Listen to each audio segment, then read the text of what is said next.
Sit back, relax and enjoy listening. RK stepped into his home late at night, the weight of the day pressing on his shoulders. The conversations with his team, their probing questions, and the memories of the past few days all swirled in his mind like an unstoppable storm. But as he reached the living room, his hand brushing the edge of the sofa, the sound of the door opening behind him made him pause. He turned around, and there she was, SV. She stood in the doorway, her usual sharp and commanding presence still intact. But something about tonight was different. She wasn't wearing her dark, impenetrable sunglasses.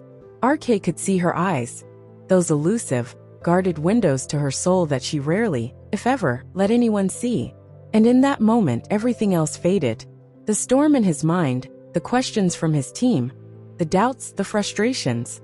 All of it melted away as his gaze locked with hers. Her eyes were sharp yet vulnerable, carrying an intensity that he couldn't look away from. RK wasn't even sure what he was feeling. He only knew that he was lost, utterly and completely in those eyes. SV, on the other hand, was battling a storm of her own.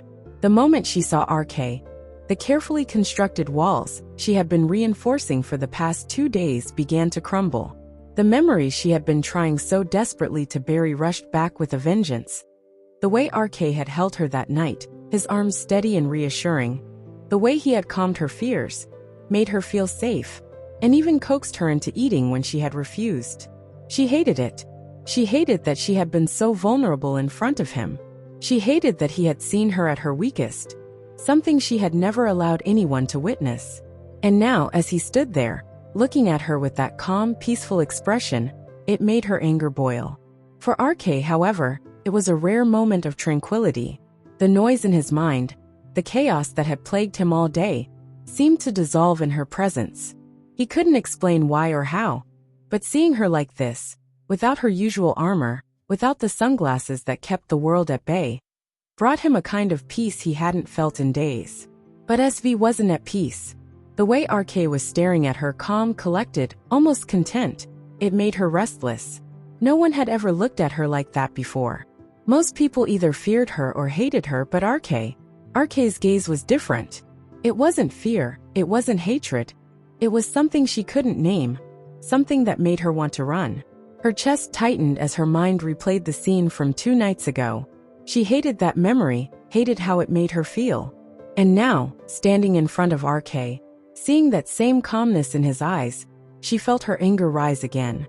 She wanted to lash out, to confront him about why he had been in her office earlier today without her permission. No one dared to step into her space like that, not without consequences. But she couldn't, because even as her mind screamed at her to demand answers, to make him pay for crossing the line, her voice refused to cooperate. His gaze, so steady, so peaceful, was undoing her in ways she couldn't understand, and that infuriated her even more. Finally, unable to bear the silence or the way he was looking at her, SV started walking without a word. She stormed toward her room, her heart pounding in her chest, her fists clenched at her sides. RK stood frozen, watching her approach.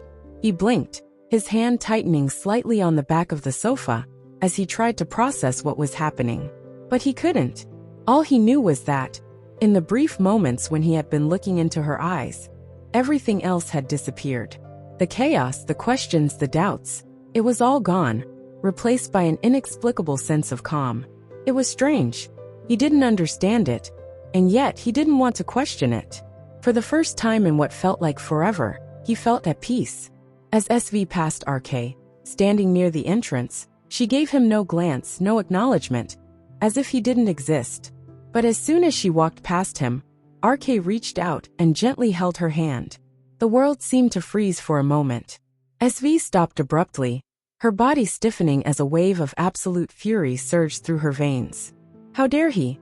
She thought, her fists clenched, and her mind screamed with rage.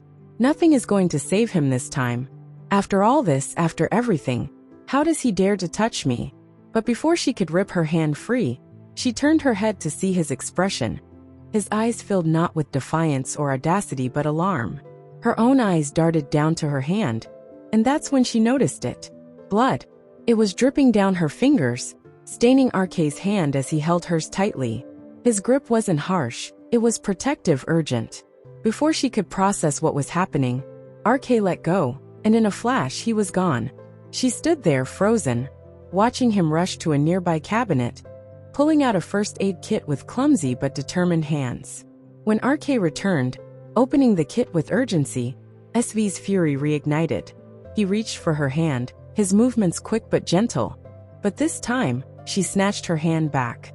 "Stay away," she barked, her voice cutting through the air. "How many times do I have to tell you to stay away? Don't you dare touch me. How dare you even?" RK's patience, already stretched thin, snapped for a moment. He had heard this too many times before. All he wanted was to stop the bleeding, to help her. His voice, louder than usual, broke through her tirade. "SV, it is bleeding hard. Don't you see that?" he said, his frustration laced with genuine care. "And you're making it worse. Can't you be quiet for just one moment?" His words hit her like a slap. SV, who always had the last word, always controlled the conversation, found herself momentarily speechless.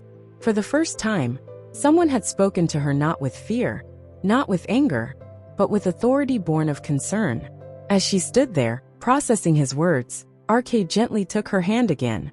This time, her shock rendered her still, and before she could react, he began wrapping the bandage around her wound with precision and speed. When she finally snapped out of her daze and saw the bandage already in place, her anger boiled over once more.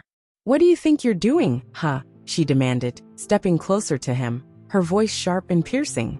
"Who do you think you are? Some kind of hero? A savior?" RK paused, meeting her furious gaze with calm, steady eyes. His response was simple, yet it carried a weight she didn't expect. "No," he said quietly.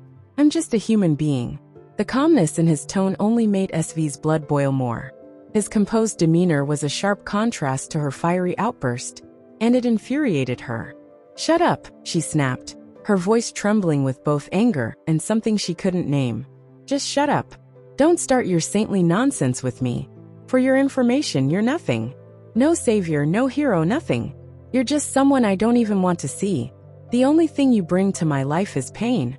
Why can't you stay out of my business? Why do you always have to be there when I don't want you to be?" RK didn't respond immediately. Her words hung in the air, sharp and cutting, but they didn't seem to faze him. Instead, he took a slow breath, turned away, and began to walk off. And that was what broke SV's control. How could someone leave without answering her questions like this? It made her blood boil, and the words escaped her lips before she even realized it. "Stop right there, RK. Don't you ever dare walk away from me like that."